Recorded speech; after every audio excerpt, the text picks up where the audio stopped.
A woman who sacrificed her son's life for the sake of Mewar's future, Panna Dai.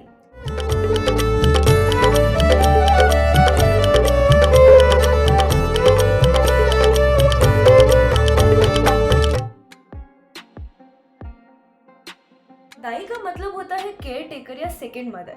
उस जमाने में royal blood की देखभाल करना दाई माँ का काम होता था।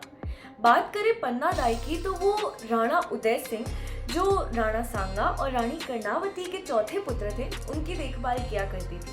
And she was so intelligent कि रानी कर्णावती उनकी एडवाइस लिया करती थी पॉलिटिकल मैटर्स में। शी वॉज अ विडो और उनका बेटा चंदन भी राणा उदय सिंह जी के जितना ही था। चलिए अब चलते हैं 16वीं सेंचुरी की तरफ। उस समय राणा संग्राम सिंह, जिन्हें हम राणा सांगा के नाम से जानते हैं, वो मेवाड़ के रीजन को रूल कर रहे थे। उनके पहले पुत्र भोजराज जी को एक युद्ध में मार दिया गया और उसी के कुछ समय बाद राणा सांगा ने भी एक युद्ध में अपने प्राण त्याग दिए। उसके बाद राजगद्दी सौंपी गई राणा सांगा के दूसरे पुत्र राणा रतन सिंह जी को, जिनके जाने के बाद बारी आई राणा सांगा के तीसरे पुत्र विक्रमादित्य की। ऐसा माना जाता है कि विक्रमादित्य छोटे तो थे ही, लेकिन उसके साथ साथ राजगद्दी को संभालने के लायक भी नहीं थे। इन्हीं कुछ कारणों की वजह से उन्हें बाद में अरेस्ट भी कर लिया गया। फिर बारी आती है उनके चौथे पुत्र राणा उदय सिंह जी की, पर तब वो बहुत छोटे थे।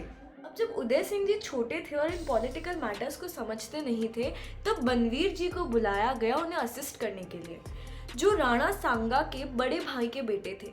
पर वो ये सोचते थे कि इस गद्दी का असली हकदार तो मैं हूँ। इसी सोच के चलते उन्होंने विक्रमादित्य की तो हत्या कर दी और उसके बाद जैसे ही वो राणा उदय सिंह जी की तरफ जा रहे थे, ये बात पन्ना दाई को पता चली। चंदन और उदय सिंह जी दोनों सो रहे थे।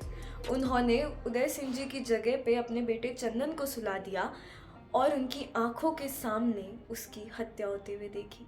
बलवीर ने अपनी खून भरी तलवार से चंदन को मार दिया।